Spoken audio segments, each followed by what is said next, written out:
Hello friends, for this session on direct antiglobulin test, which is a very important test. I am Dr. Mohit Chaudhary, and today me and my colleague Dr. Ashna Gupta are going to take you through this very important test of transfusion medicine, that is direct antiglobulin test.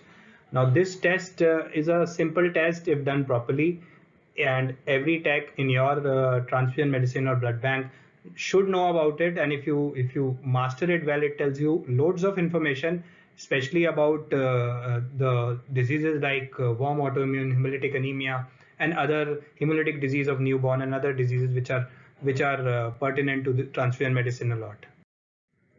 So we will be running through the things that are introduction, antiglobulin test, what it is, what are the principles of antiglobulin test, what are the AGG reagent, that is the antiglobulin reagents, direct antiglobulin test, applications of DAT, methods of DAT, evaluation of positive DAT. Before I begin, there is a slight disclaimer in the nomenclature that okay, we use these direct antiglobulin test as the name, but we can also call it DCT or the direct Coombs test, depending upon what is pertinent at your place. You can call it any way you want. So you can call it DCT, DAT, direct antiglobulin test. It goes by many names. Before we start, we should have this concept of what is sensitization and agglutination. We are all aware that IgM antibodies are the pentad, or these are pentamer. So these antibodies are capable of not only sensitizing but of agglutination, because these antibodies generally are good agglutinants. So you can see that there is a gap between the two RBCs, and that has been covered by these efficiently by these pentamers of IgM antibodies. However, if you see the IgG antibodies, they have a shorter reach, and therefore they are not very good agglutinants. So they may just coat the red cells, that is cause sensitization, but they may not be able to cause the agglutination, that is cover the gap between the two RBCs to actually cause agglutination. And why this happens is because RBCs are both negatively charged. If you have two RBCs, they both are negatively charged, and this is known as zeta potential. So if you see between two RBCs, they try to repel each other, like negative and negative, if they come together, they would like to repel each other. So this is what happens, and that is why we need to have a reagent that covers the gap between the two RBCs to cause agglutination, and that reagent is anti-human globulin. So this was discovered by Coombs way back in 1945. They developed this new test called Coombs test by the name of these authors. This was by Coombs, Moorant, and Race, and they published this article.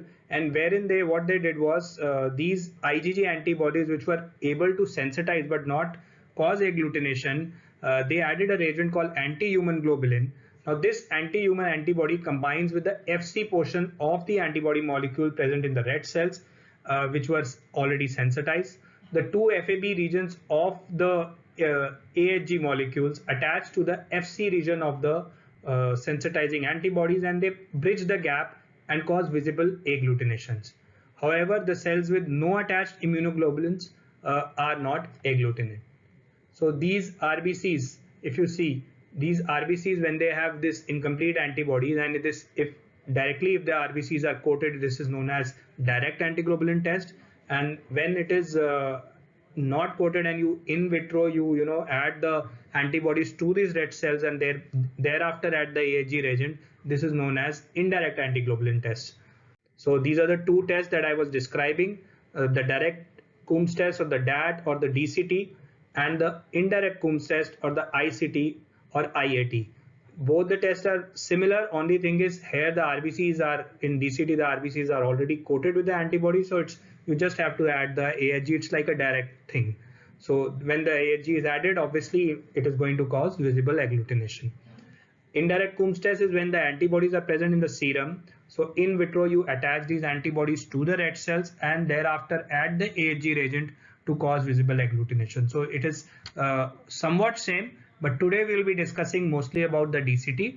And to run through the actual process of DCT, I am going to call over my colleague Dr. Ashna, who is going to talk about DCT in depth. We dig deep how this test is done, like why that, who can do it, and what is the process of it, that is who that, and then why that is coming positive, what are the reasons behind it, and then after that I'll run through the algorithm that we follow as to, I mean, that this is my own thing, that whenever a DCT comes positive, how I go through the process, how I evaluate the antibody, and this is going to be a clue for you to go forward in your center as well. Over to Dr. Ashna. Hello everyone. Now I will be talking about DAT.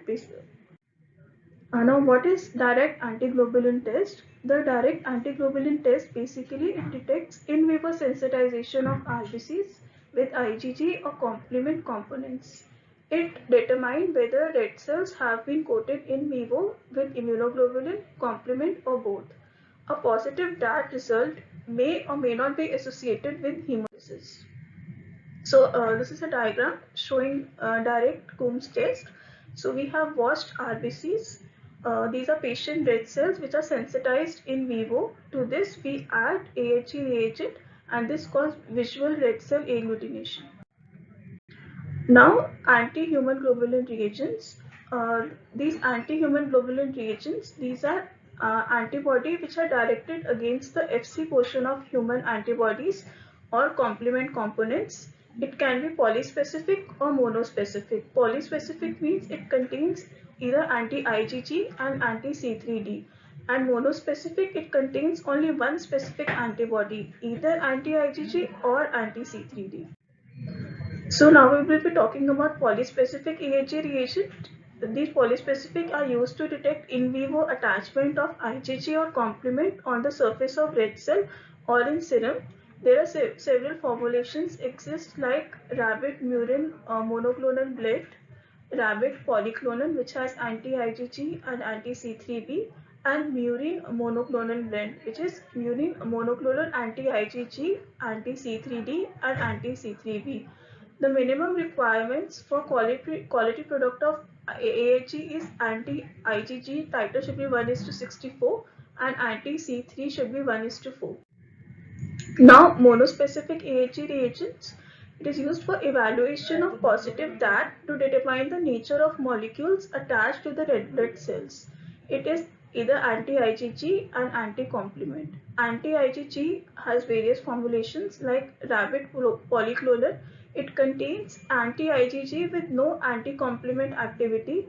IgG heavy chain. It contains only antibodies reactive against human gamma chains and monoclonal IgG. It contains murine monoclonal IgG only. Now anti-complement AHG, it is anti-C3d and anti-C3p. It contains only antibodies reactive against the designated complement component with no immunoglobulin reactivity. It is prepared by animal immunization or hybridoma technique and it is helpful in evaluation of clinical hemolysis, cold reactive antibodies or complement dependent antibodies. Now we will be talking about applications of DAT. There are various applications of DAT like evaluation of autoimmune hemolytic anemia, investigation of hemolytic disease of newborn, investigation of transfusion reactions, evaluation of drug-induced hemolysis and investigation of post-transplant hemolysis like in avio mismatch transplants. Now what are the clinical conditions associated with positive DAT? It can be with hemolysis or with or without hemolysis. With hemolysis, conditions associated are autoimmune hemolytic anemia, hemolytic disease of newborn, acute delayed hemolytic transfusion reaction, and drug-induced hemolytic anemia. And without hemolysis, it can be associated with exogenous immunoglobulin administration, ABO mismatched bone marrow, solid organ transplant, systemic lupus erythematosus, infectious mononucleosis, and lymphoproliferative diseases. Now we have some clinical applications. For example, in hemolytic disease of newborn, it is the maternal antibody which is coating the fetal RBCs. In hemolytic transfusion reactions, there are recipient antibodies are coating donor RBCs. And in autoimmune hemolytic anemia, it is autoantibody which is coating the individual RBCs. Now, principles of DAT. DAT will detect 100 to 500 molecules of IgG per red cell and 400 to 1100 molecules of C3d per red cell. Detection of lower levels of antibody may require more sensitive methods like flow cytometry and ELISA. Now we have to collect the blood sample in an EDTA anticoagulant blood tube because EDTA chelates calcium and magnesium, preventing in vitro binding of complement. Using EDTA specimens will not interfere with complement bound in vivo. A clotted sample is not ideal. For column agglutination test, EDTA or red top tube can be used, and for tube DAT, if a clotted tube is used for DAT, the result should be confirmed with an EDTA tube. There are various methods of DAT, like conventional tube technique, the sensitivity of which is 300 to 500 molecules per red cell. Column agglutination, the sensitivity is 120 to 180 molecules per red cell. Enzyme-linked antiglobulin test, the sensitivity is 80 to 120 molecules, and flow cytometry, the sensitivity is 30 to 40. Now I will be discussing various methods by which DAT can be performed. First, DAT can be performed by conventional tube technique, in which the blood sample we should take preferably in a EDTA tube. We have to wash the cells 3 times. We have to wash the red cells 3 to 4 times. We have to wash it in a large volume of saline to remove the free globulin molecules. We have to remove all the supernatant after each wash and completely decant the final supernatant wash. Then we have to add 2 to 3 drops of polyspecific AGG serum in 1 drop of sensitized washed red cells, or in 1 drop of 3 to 5% suspension of sensitized cells immediately. Then we have to mix and centrifuge at 1000 rpm for 1 minute immediately. Then to check the reading, we have to gently shake the tube to dislodge the cell button and see for agglutination. Then we have to record the result. In case if the result is negative, we have to add 1 drop of IgG coated red cells to check if the test is valid or not.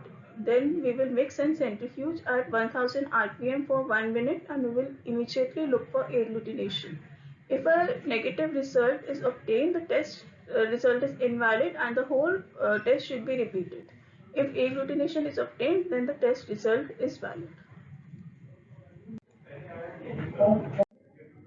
Now, how do we prepare the IgG coated positive control cells? We have to wash the O positive cells 3 times in saline. We will take 0.5 ml of this washed packed cells in a test tube. Then we will add 2 to 3 drops of Antibody. We will mix and incubate at 37 degrees Celsius for 30 minutes. If there is agglutination, we will repeat the procedure using more diluted Antibody. Then we will wash the cells 4 times and then make 5% suspension in saline. Take 1 volume of 5% suspension and 2 volumes of AGG reagent, mix gently and centrifuge the tube. There should be a 2+ reaction. The sensitized cells can be stored at 4 degrees C for 48 hours. Now that by column agglutination test, these are various gel cards available. We have polyspecific card and we have monospecific card. Now how do we perform DCT by gel? Now how will we perform DCT in a gel? First we have to wash the cells 3 times. Then we will make RBC suspension. We will make it 0% suspension and less. Then we will add 50 microliter of above solution in the gel card. Then we will centrifuge it and then we will check for the results. There are special cards available for the detailed characterization of an positive result. For example, there are monospecific cards, there are IgG subclass cards, there are DAT dilution cards to check the titer of autoantibody, and there are neutral cards. So this is a monospecific card. If we have a DAT positive with polyspecific AGG, we can differentiate the reaction by using monospecific AGG reagents. It can be anti-IgG, anti-IgA, IgM and C3. These results define a clinical condition which we will discuss later. Now that IgG dilution card, it provides an indication of a clinical importance of a DAT positive result. The number of IgG molecules per cell influence the red cell destruction in IHA, HDN and transfusion reactions. Now this is solid phase technology. We can also use SPRCA method. In this, the antibody is attached to a microplate well and RBCs are added. We will see like this a positive and a negative reaction. Now we can also get false reactions. We can get false positive and false negative reactions. It can be due to number of reasons. Like false positive, it can be due to dirty glassware, polyagglutinative cells, in vitro complement attachment if we are using a stored or a plain sample, or there can be procedural errors such as improper centrifugation. Or there can be false negative results like we can have inadequate washing, improper centrifugation, too vigorous shaking of test tube. There can be reagent problems, or it can be an antibody of low avidity or low levels of bound immunoglobulin. To solve this false positive reaction, we can have a warm wash DAT. If we can use if cold reactive antibody is detected in serum testing, or we can use DTT. Resolving false negative reactions, we can have a neutralization of AHA reagent due to inadequate washing. We have to wash thoroughly at least 5 times. Dissociation of loosely bound immunoglobulin during washing. We can use cold saline for washing and we can take reading immediately without interruption. Or there can be coating of red cells with IgA, IgM autoantibodies. We can use monospecific AHA reagents. Now, evaluation of a positive DAT sample. First, we have to take patient history, history of recent transfusion. If there is any drug history which can be associated with immune-mediated hemolysis, history of hematopoietic stem cell, any organ transplantation, administration of IVIG or anti-D. If there is no evidence of hemolysis, no further studies are required unless transfusion is necessary, and positive DAT with no clinical significance may be detected in up to 2% of population. This is a form which is showing patient details. If we have received a direct antiglobulin testing, then we should have the patient details, which should mention name, hospital, age, gender. The request form should have direct antiglobulin testing. There should be diagnosis should be mentioned. Relevant history of like any transfusion history, autoimmune disorder should be mentioned. There should be lab investigations which can show hemolysis like hemoglobin, reticulocyte count, peripheral smear, total bilirubin, direct bilirubin, LDH. Then we should check for sample appearance. If the sample is showing any hemolysis, if the sample is lipemic, then we should also mention the method of testing. If we are doing by tube or column agglutination technique, and reagent used. In reagent used, we should mention the manufacturer, lot number and expiry. Now DAT evaluation, first hemolysis. We should look for evidence of any immune mediated hemolysis which can be shown by patient's history. We should check for symptoms like anemia, increased reticulocyte count, increased unconjugated bilirubin, decreased haptoglobin, hemoglobinuria, increased LDH and RBC morphology. Then we should check for patient history, like any transfusion history. Then we should check for diagnosis of the patient. If there is hypergammaglobulinemia, which shows non-immune mediated binding of immunoglobulins, any solid organ transplantation, antibodies can be produced by passenger lymphocytes in transplanted organs, and in sepsis, where the complement is activated by pathogens, which can lead to intravascular hemolysis of RBCs. Then for transfusion history, we should check if the antibody is detected within 7 days, it is a primary response, and within 2 days, it is an memory response. We can also have in recent transfusion history mixed field reactions, and possible delayed hemolytic transfusion reaction can be due to alloantibodies. So post transfusion that may be positive, and passive antibodies from donor plasma and they can react with recipient cells. Then we should have drug history, like antibodies directed against certain drugs which bind to RBC membranes. Drug and anti-drug complexes, they can cause complement components to bound to RBCs. Red cell membrane modification leading to non-specific adsorption of proteins. Drugs that induce autoimmune responses are such as aldomab, and passive antibodies in the form of IVIG used to treat ITP. Now, these are lab tests. First, we will test DAT by polyspecific DAT. Then we will do monospecific DAT. Then we do elution studies to check for if it's autoimmune hemolytic anemia, to see if it's drug induced, to see if IgM is there. Then we can also do auto and allo adsorption. And we can also test RBCs for the presence of any low affinity antibodies.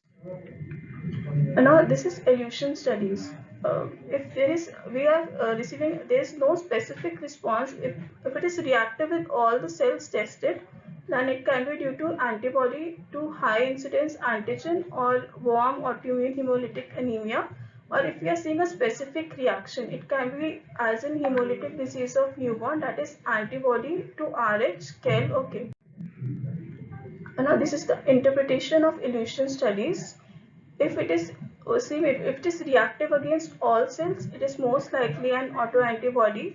If it is reacted against some cells tested, then it is, we have to determine the antibody specificity. And if it is non-reactive against all cells, if it is negative, then it is mostly drug induced. These are various antibody elution methods like heat elution method, acid elution methods, chemical and organic solvent.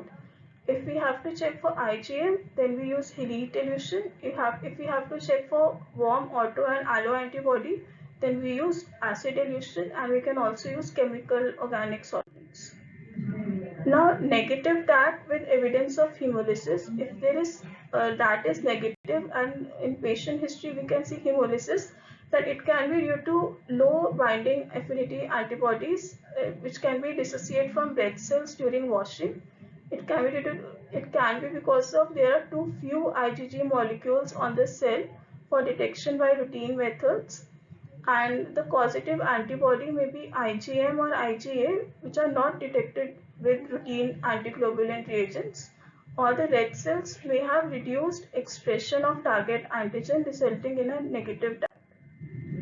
Positive DAT with no evidence of hemolysis, it can be due to no evidence of decreased red cell survival but have an antibody coating the cells, thermal amplitude of the antibody, amount of antibody bound to red cells, and activity of individual macrophages may be insufficient in clearing the coated cells. This is the interpretation of DAT results. If the AHE is positive, if anti-IgG and anti-C3 both are positive and control is negative, then it can be due to warm autoimmune hemolytic anemia and it can be drug induced. If poly-AHE is positive and anti-IgG is negative and anti-C3 is positive, then it is mostly due to cold agglutinin disease and peroxisomal or hemoglobinuria. If poly-AHE is positive and anti-C3 is negative and anti-IgG is positive and control is negative, then it is mostly due to warm AIHA. If control is negative, anti-IgG and anti-C3 are also negative. So we have to repeat it with another lot of AHE. And if the control is positive, then the test is invalid and we have to repeat it. Now, interpretation of DAT results in neonate. If a recipient is neonate and DAT is positive, or if neonate is jaundiced and DAT is negative, then we have to perform ABO grouping on maternal and neonatal samples and antibody screen on maternal serum. And we have to interpret results as given, like if the DAT in neonate is positive and maternal antibody status is negative and ABO incompatibility is there. So the positive DAT is due to the ABO antibody. And if the maternal antibody status have a clinically significant antibody and ABO incompatibility is not there, then the positive DAT is possibly due to maternal alloantibody. If the DAT is positive on neonate, maternal antibody status is also positive and ABO incompatibility is present, then we have to interpret it like this positive DAT is due to maternal alloantibody, or it can be due to ABO also. And if DAT or neonate is negative and maternal antibody status is also negative and ABO incompatibility is there, then hemolytic disease of newborn, it is due to anti-A and anti-B. To summarize, we have to first check what is the patient's diagnosis. We have to consider differential for extra antigen, extra antibody. We have to see patient's transfusion history. We have to see what is the medication history, if there is any drug associated mechanism. We have to check for any, if there is a female patient, what is the pregnancy history, to consider alloimmunization or insignificant cold antibodies, or they can be passive anti. We have to check patient's ABO group, RH type, and if the DAT is positive, then we have to consider the 6 differential causes of a positive DAT. Then we can also see at what temperature does the antibody react, if it is cold or if it is warm. If it is cold reactant, then it is basically IgM. If it is warm, then it is IgG. And does the antibody react with enzymes treated cells? If the enzyme enhance reactivity of Rh, Kid Lewis, PNI system antibodies. First, we can also check ABO blood group system, then Rh type of the patient. Then we have to see if the DAT is positive, then we can consider 6 differential causes of a positive DAT. Then we have to see at what temperature does the antibody react. If it is warm, then if it is basically IgG, and if it is cold, then IgM. And does the antibody react with enzyme treated cells? Enzyme enhances reactivity of Rh, Kid Lewis, PNI system, and enzyme destroys MNS, Duffy antigens. Is the antibody still reactive when monospecific anti-IgG is used in that? Then a possibility is an IgM antibody detected because of complement activation will be negative with monospecific anti-IgG. Is the agglutination unusual in appearance? Then we can consider causes of Rolex or mixed field reactions. And as the agglutination show variable strength in activity, then we can consider multiple antibodies or an antibody showing dosage or variable antigen expression.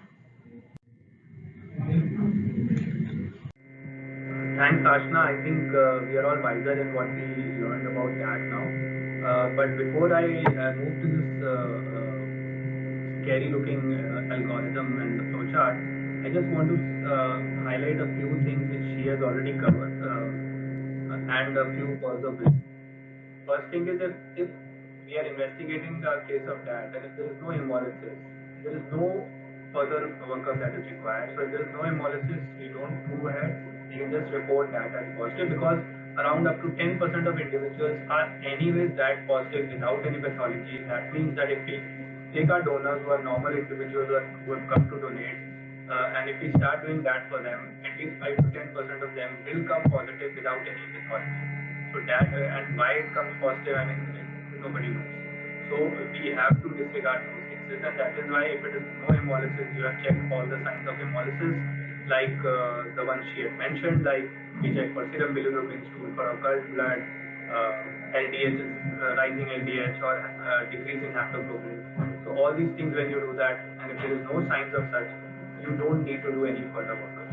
Second thing is, when you do a DAT test, you always tend to put an autocontrol along with it. So why that is important is because autocontrol will give you an idea as to whether you are dealing with an autoantibody or not. So that always gives you a hint whether the cause is because of a recently transfused thing like a transfusion reaction, or you are dealing with an autoantibody.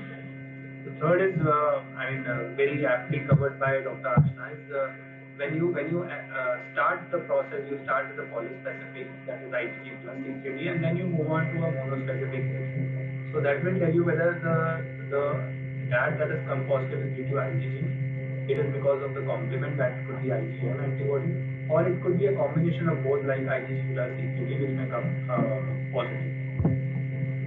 So another thing in our armamentarium is the eluate.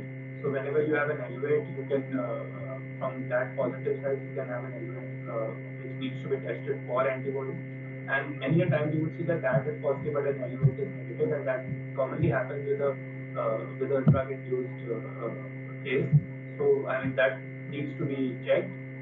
The other thing is this also gives you a specificity of antibody. Many a time if you see warm autoantibodies, they mimic a specific antibody, and more often than not they mimic the RH antibody. So that another eluate is very helpful in that.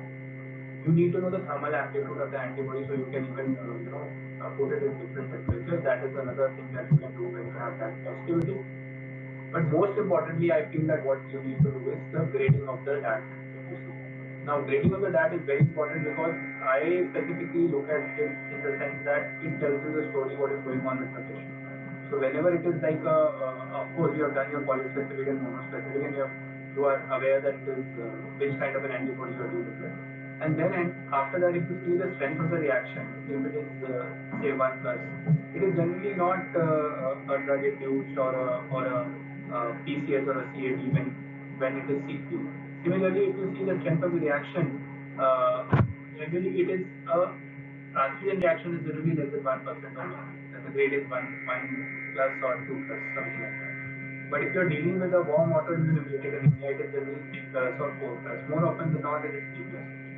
So strength of the reaction actually tells you whether what kind of a thing you are dealing with. So coming to the algorithm now, what we do as a principal, we follow this algorithm from Feldman and Connor, in which we first, whenever there is a DAT positivity, we first go for a polyspecific DAT, and then with the monospecific DAT, we tend to know which kind of DAT it is, and that is whether it is anti-C3 or it is anti-IgG, or it is both combination of anti-IgG and C3. Once we have that, then as a principal, I look for the strength of the reaction.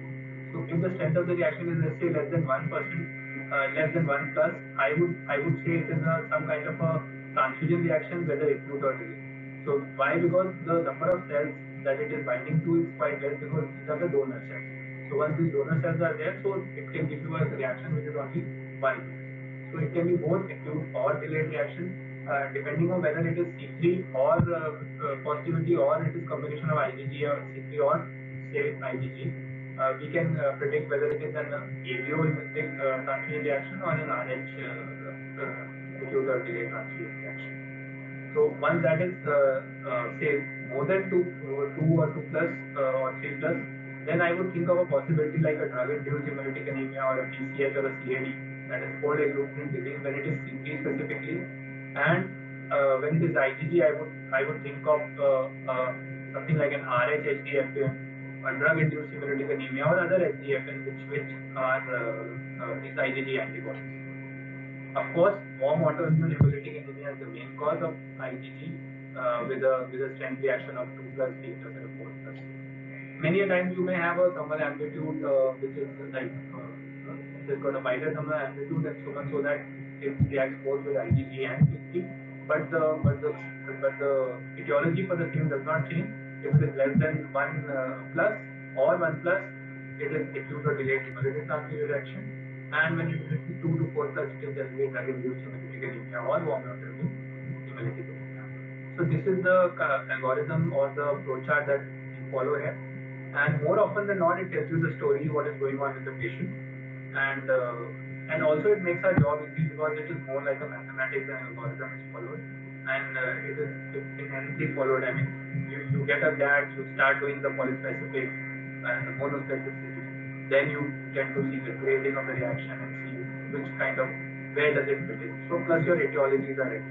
So I mean that helps us in because more often than not, these clinicians are going to call you and tell you, okay, I am something, this is coming positive, tell me the reason for it, I have no idea. So I think true to this could be the strength of the reaction, and many a times people would want to not look at it. And many a times we have also seen in the reports also they tend to not even mention. So it is a very vital thing to do that. And I request with this lecture, which Dr. Ashna and me have tried to do justice to, this should actually mean that we are better off in the DAT testing, and it should help the clinician and eventually the patients. Thank you so much, and I hope this was fruitful for all.